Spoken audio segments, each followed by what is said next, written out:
Gravando. Bom dia a todos vocês, muito bom tê-los por aqui, iniciando nossa nova semana, né, de estudo à distância, é a terceira do mês de setembro, e nada melhor do que a gente iniciar com a melhor disciplina, a melhor matéria do colégio, né?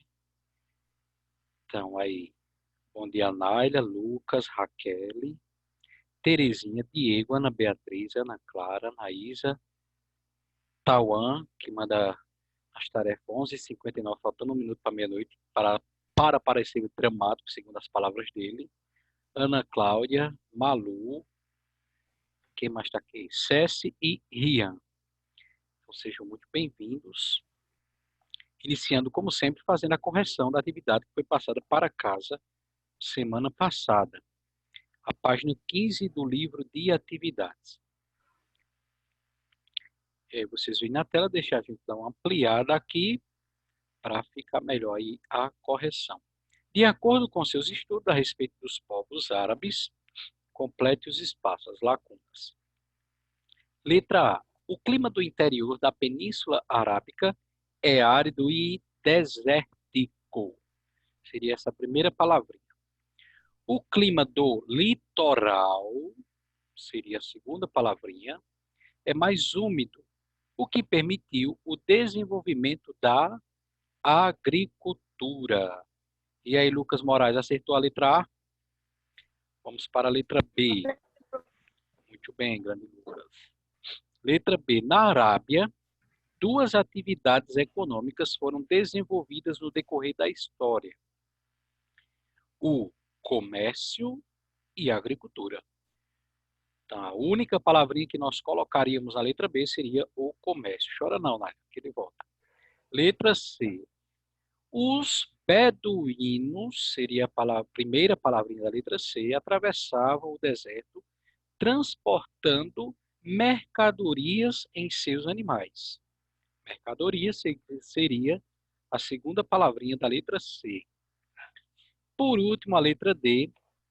Os grupos de beduínos organizavam-se em clãs, que podiam se unir e se transformar em tribos, que entravam em conflito disputando rotas comerciais, mercados e acesso a oásis. Então, as três palavrinhas da letra D: clãs, tribos e rotas. Essas atividades que são passadas para casa, elas nos ajudam a retomar o assunto da aula, né? Então, aí nessa questão, a questão primeira da página 15, nos relembra a ocupação e a atividade das pessoas que moravam ali na Península Arábica, realidade essa de caravanas, transportando mercadorias pelos desertos, ao longo dos animais, que eram os dromedários. É nesse contexto que vai surgir aí, onde nós vamos continuar agora na página 31 do didático. Então, feita a correção, podem fechar o livro de atividades e vamos lá para o livro didático, continuando na página 31. Então, é nesse contexto que vai surgir esse personagem, cujo nome a gente vê aí no título da página 31. Está escrito, transcrito para o português na forma em que é lido lá no idioma arábico, Mohammad, ou Mohamed. Nós vamos sempre que fazer essa pronúncia, nós vamos sempre fazê-la na tradução em português, Maomé, ok? Então, Mohamed, em árabe, é o conhecido profeta Maomé na língua portuguesa. Ele vai ser, você já vê aí pelo título dessa página 31, ele vai ser responsável pela unificação da Arábia. Deixa eu fazer uma perguntinha aqui. Nália já está com o microfone ligado. Lucas, Raquel, Terezinha, Clara, Anaísa, Tauan, Cláudia, Malu, Cecília, Rian, Raquel chegou agora, Vitor Matheus, Diego e Ana Beatriz. Faz uma perguntinha a vocês. Aquela região lá da Península Arábica, que a gente tem o mapa na página 28, essa região foi habitada apenas por um clã, um grupo de peregrinos, de beduínos do deserto? Apenas um ou mais? Mais. Mais de um, né, Tauan? Muito bem. Havia uma principal, a gente mencionou, e insistimos muito na aula passada que não deveríamos esquecer, a principal tribo era a tribo dos coraixitas, estão mencionados aí na página anterior, que a gente terminou a aula passada, a página 30, e eram muitos, disputando, como a gente respondeu, lá na pergunta primeira da página 15, esses clãs, essas tribos, chegavam, como viviam do comércio pelo deserto, em lombos de animais, dromedários, disputavam rotas comerciais e paradas, né, oásis. Como eram muitos, cada qual também a gente via, na aula passada, cada clã desse, cada tribo, com o seu, adorando a sua divindade, existia um principal santuário que a gente está retomando as informações as quais a gente parou na aula passada, né? Existia na cidade de Meca um importante santuário, existia esse santuário chamado Caaba, que reunia imagens de todas as divindades cultuadas na Península Arábica. Tinha também lá uma famosa Pedra Negra. Então é nesse contexto religioso também que vai surgir aí o Maomé para unificar toda aquela região. Então veja, no plural, os povos arábicos, como Tauan disse, no plural eram muitos, estavam divididos e foram unidos pela religião. Embora falassem o mesmo idioma, o árabe, mas eram clãs, tribos divididas, cada qual com a sua divindade, tendo o principal santuário ali na cidade de Meca, onde eles peregrinavam para fazerem os cultos ali, que era o mais importante santuário da região, era Caaba, na cidade de Meca, divididos e até em disputas comerciais e por rotas do deserto. Essas tribos serão unidas pela religião. Na figura aí, quem vai fazer essa união, já você já sabe, é o Maomé, lá por volta dos anos 600, século 7. Então ele inicia pregando aí a submissão a Alá, lá naquela cidade de Meca.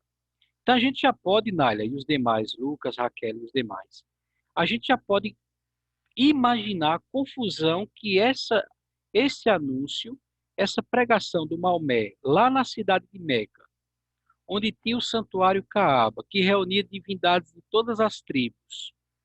A gente já pode imaginar a confusão que essa pregação do Maomé causou na cidade de Meca, porque ali iam várias tribos cultuar, já que era o principal santuário, e isso fazia a cidade de Meca também ser um importante centro comercial. A gente comentava isso também na aula passada. Muita gente ali indo adorar as várias divindades do deserto. E de repente chega esse comerciante, o Maomé, dizendo que só existe um Deus. Imagina já a confusão que não causou, né, nos ouvidos, nos corações, nos ânimos daqueles que saíam de suas terras no lombo de camelos e dromedários até a cidade de Meca para chegar no santuário lá da Caaba, aquela pedra sagrada que a gente viu que tinha, e de repente tinha lá esse comerciante chamado Maomé pregando o culto a um só Deus. Imagina a confusão que isso não gerou, né? Importante a gente saber, antes da gente continuar, que este nomezinho que aparece, Alá, é o mesmo Deus que nós conhecemos, o Deus Criador, Pai de Jesus Cristo. Então, antes de nós cristãos, os judeus já cultuavam ao Deus Criador, com o nome de Javé, ou Jeová. Depois vieram os cristãos, né? Jesus Cristo ensinou a chamar esse Deus Criador de Pai. E depois dos cristãos vieram os muçulmanos, os povos islâmicos, que chamam ao Deus Criador Pai de Jesus Cristo com o nome de Alá. Mais à frente a gente vai ver melhor essa diferença, tá? Mas é importante que a gente saiba de antemão que esse Deus Alá, que Maomé começou a pregar lá na cidade de Meca, como o único Deus, é o mesmo Deus que nós cristãos acreditamos e o mesmo Deus que os judeus acreditam, só muda aí o nome, né? Para a gente conhecer um pouquinho melhor sobre o Maomé, Está aí nessa janelinha verde. Alguém pode ler? Qual, professor? Vai, Nália. Essa aqui? Maomé nasceu em Meca. Essa é a direita aí. Ok. Da página 31. Maomé nasceu em Meca por volta de 570. Sua família pertencia ao clã Hashemita, integrante da tribo dos Coraixitas, e não tinha muitas posses. Com a morte do pai, ainda antes do seu nascimento, e da mãe, quando tinha 5 anos, Maomé foi entregue a um tio, proprietário de caravanas que atravessavam os desertos da Arábia. Posteriormente, como homem de confiança do tio, Maomé passou a comandar grandes caravanas, e isso possibilitou ao jovem entrar em contato com muitos povos e religiões monoteístas, como o cristianismo e o judaísmo. Aos 25 anos, Maomé se casou com uma rica comerciante chamada Khadija. Quando Maomé contava com 40 anos, afirmou ter visto visões do anjo Gabriel, que o ordenou a pregar a crença em um único Deus, Alá. Muito bem. Deixa eu ver se todo mundo entendeu aí o que a nossa colega Nália leu. Então, Maomé, seus pais morrem ainda cedo e ele é criado por um tio que é também um comerciante daquelas caravanas no lombo de dromedários pelo deserto da Arábia. Ele também se torna comerciante, vocês leram aí, casa-se, e nasce naquele contexto de politeísmo, né? As várias tribos ali do deserto adorando várias divindades. Quando é que Maomé escuta falar de um único Deus? Quando é, como é que se dá isso? Quem entendeu? 40 anos? Aos 40 anos, mas como ele fez uma pesquisa na internet, pelo deserto ele achou um livro A perdido, visão. como Um foi? anjo chamado A Gabriel. visão. Sim, mas antes da visão foi o anjo que apareceu e disse, olha, não existe esse monte de divindade daí do deserto, só existe um Deus criador. Foi assim? Ou antes disso ele já É. tinha ouvido falar? Acho que antes ele já tinha ouvido falar. Antes disso ele já ouviu falar, não foi? Veja aí, por exemplo,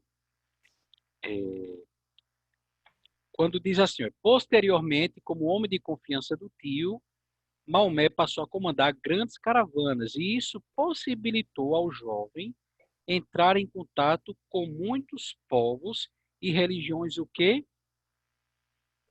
Monoteístas. O que é uma religião monoteísta? Mono, um. Poli, vários. Então, o que é uma religião monoteísta? É uma religião que acredita só em um Deus. Muito bem, Tauan. É uma religião que acredita em um único Deus, um só Deus. Poli, vários deuses, monoteísta, um único Deus.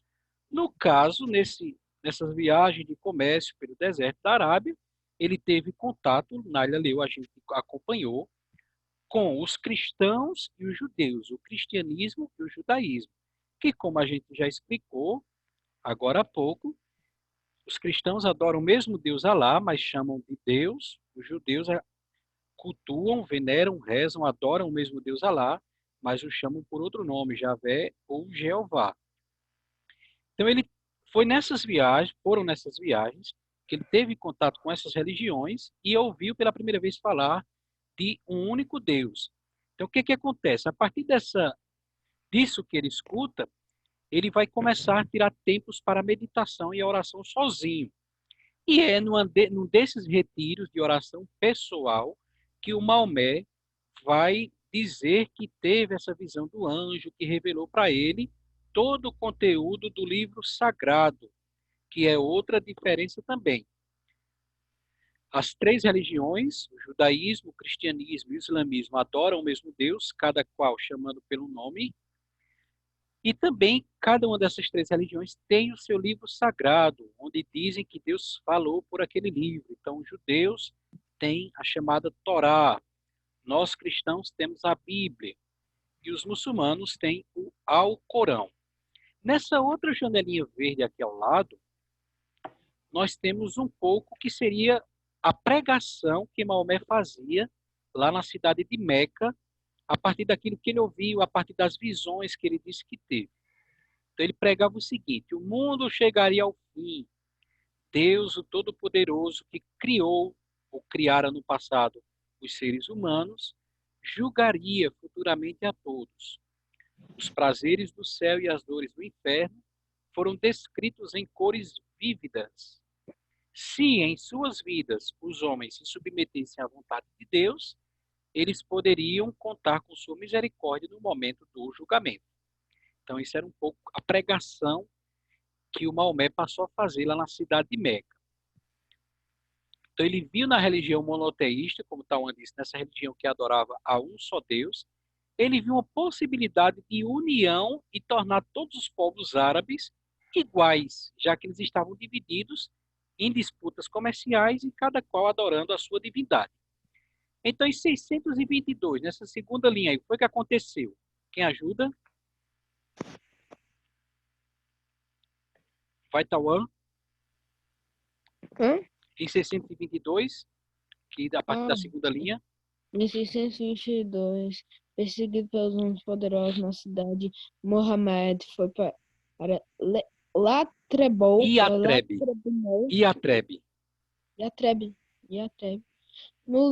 O líder da comunidade. Pulou a sua linha. Mais tarde, chamada de Medina, ou cidade do profeta. De Medina, ou cidade do profeta, onde se tornou líder da comunidade. Essa data ficou conhecida como Égira, fuga, marcando o ano 1 do calendário islâmico. Muito bem, então. Então, como a gente já tinha comentado, né, Nália, e os demais, Lucas Moraes e os demais aí. Raquel está por aqui.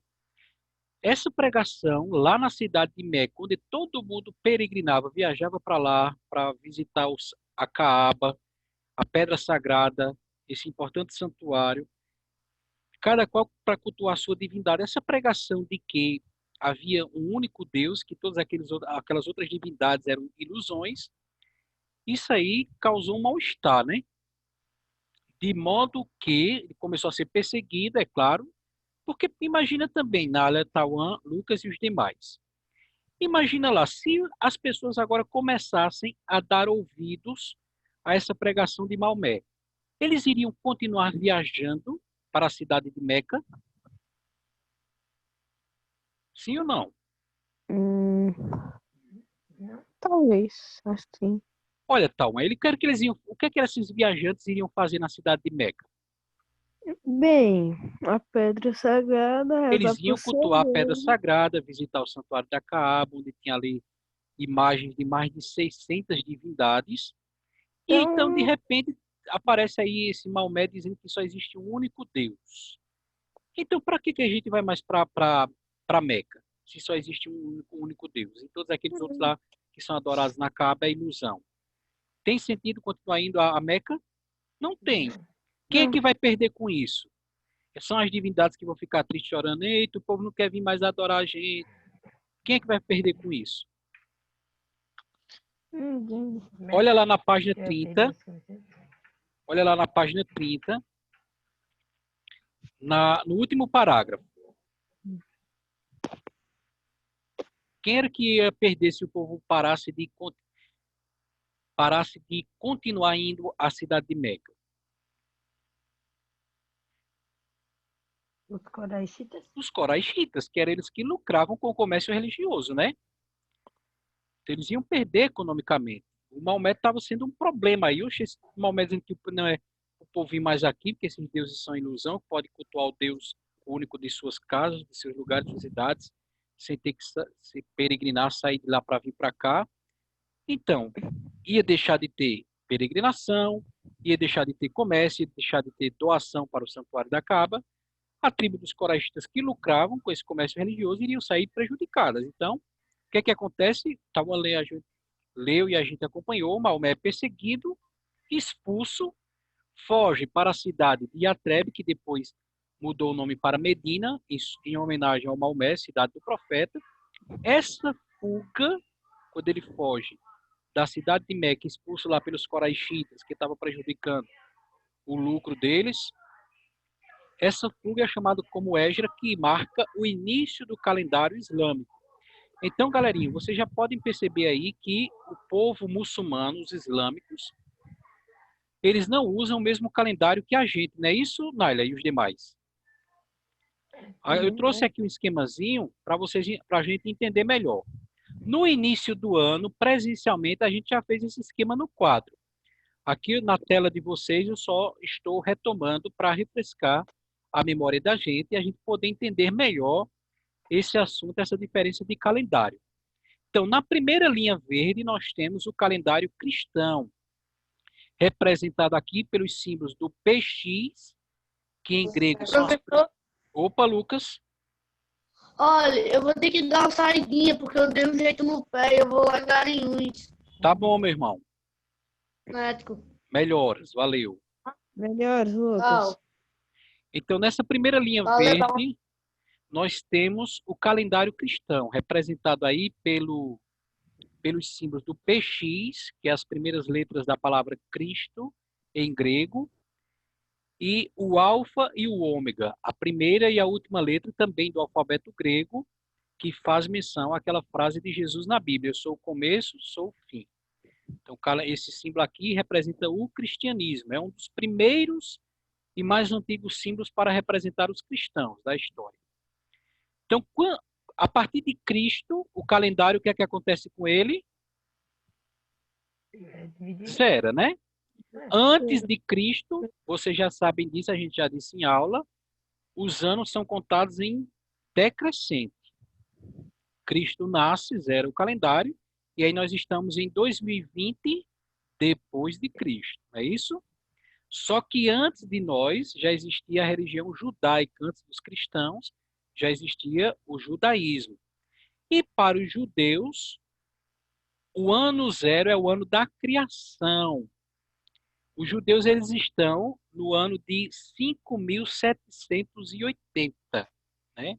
Então, se você visitasse um lar judeu, lá no calendário na parede, iria estar lá 14 de fevereiro ou 14 de outro mês, eles usam outro nome para os meses, 14 do mês Nissan, outro mês lá, do ano de 5.780.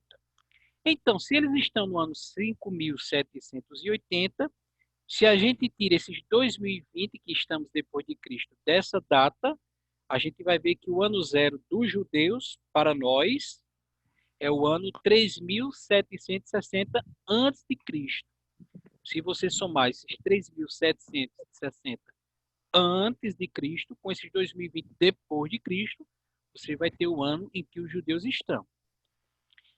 O calendário muçulmano, que a gente viu agora, está o Anleu, começa a partir da fuga, olha aqui na imagem a fuga do profeta Maomé, fugindo da cidade de Meca, expulso pelos coraixitas, pela sua pregação. Para eles, esse evento é o ano zero, né? Não o nascimento de Cristo, porque eles consideram que Cristo não é o Messias, não é o Salvador. É apenas mais um de tantos profetas que vieram ao mundo. Então, para eles, o profeta principal é o Maomé, o criador da religião deles, e esse acontecimento da fuga de Maomé da cidade de Meca, por conta da sua pregação, é considerado o ano zero. Essa fuga, no nosso calendário, vocês veem aqui a Lia, ela aconteceu no ano 622 do nosso calendário. Para eles é o ano zero.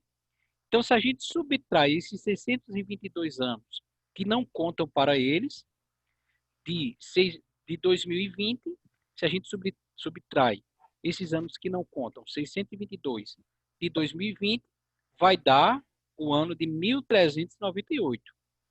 Então, como o calendário deles começou no nosso calendário, o ano 622, para eles, essa data é o início do calendário deles, eles estão um pouquinho menos aí do que a gente. Eles estão no ano 1398. Espero que tenha dado para entender um pouquinho melhor essa diferença entre os calendários das três religiões. O calendário cristão, que é o calendário gregoriano, que mesmo aqueles que não são cristãos mais usam em todo o Ocidente, né? O calendário judaico e o calendário muçulmano.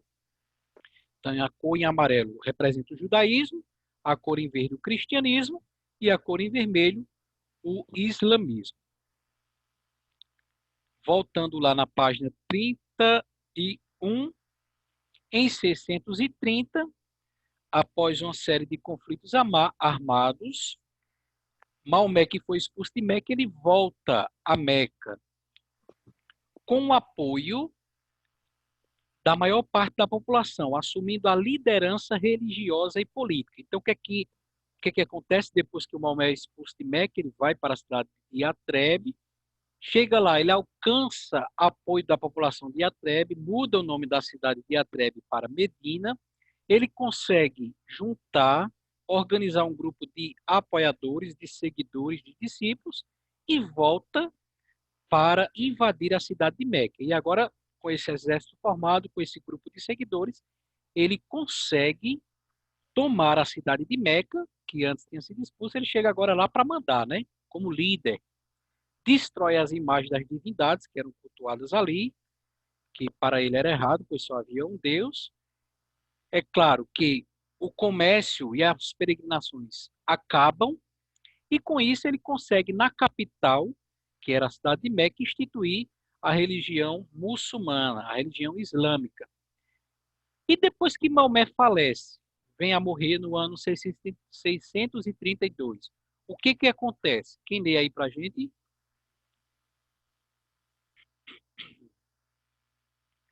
Mais alto? Alguém? Posso? Vai. Quando Maomé faleceu em 632, apenas 10 anos após o início de suas pregações, os povos que habitavam a Península Arábica estavam convertidos à fé islâmica. Assim, por causa do islamismo, os povos da península se uniram, criaram um governo centralizado e promoveram uma grande expansão territorial. Ok. Então, o que acontece após a morte de Maomé? Logo, rapidamente, 10 anos logo após, né? Essa religião se espalha por toda a Península Arábica, unindo todas aquelas tribos que antes estavam divididas pelas disputas comerciais no deserto e pela religião, cada qual adorando a sua divindade, são unidas religiosa e politicamente por esse laço religioso, nessa mesma religião, criando aí um governo único para toda a religião, para toda a região da Arábia Saudita, né? Da Península Arábica. E dominando também outros territórios, expansão territorial. Hoje, a religião islâmica continua sendo uma das religiões que mais cresce em todo o mundo. E aí vocês veem na imagem uma figura da religião islâmica que é chamada de muezzin, né? No cristianismo nós temos padres e pastores. Na religião islâmica, essa figura religiosa aí chamada de muezzin, que é responsável por chamar as pessoas à oração. Importante, diz aí a terceira linha da legenda da imagem, que a religião islâmica ela proíbe a reprodução de figura humana. Então, geralmente aquelas figuras consideradas sagradas para o islamismo, como o profeta Maomé, o fundador da religião, eles representam, mas colocam alguma coisa para tapar o rosto dessas figuras religiosas, porque não pode, segundo a religião deles, representação de figura humana. Nós chegamos aí nos últimos minutos. Então, para casa, vai ficar a página 16 do livro didático. Nós vamos parar por aqui, porque já estamos nos últimos minutos, e também porque eu percebo que só Naila e Tauan estão ajudando na aula. A galera aí parece que liga e vai cochilar. A Anaísa está dando aqui um joinha. Mas eu espero, amanhã, a gente vai fazer pelo Zoom, eu espero uma maior participação, gente, de vocês, né? Só Naila e Tauan estão ajudando quando a gente pede para ler. Porque senão eu vou fazer como no nono ano. Vou começar a gravar, voltar a gravar as aulas e jogar lá no YouTube, porque aí vocês veem sem ter essa interação entre a gente, né? Vocês assistem sozinho no horário que for mais cômodo para vocês. E aí eu já gravo, já lanço no domingo à noite, não preciso acordar mais cedo para fazer pelo Zoom. Não tem essa interação, vocês assistem lá na hora que for mais conveniente. Porque vocês, pô, a maioria não ajuda a aula acontecer, só a Naila e Tauan estão ajudando. Mas vamos ver amanhã como é que se dá, né? Então, para casa, a página 16 do livro de atividades. Bom restante de segunda-feira. Até amanhã, às 9h30, pelo Zoom. Tchau. Tchau.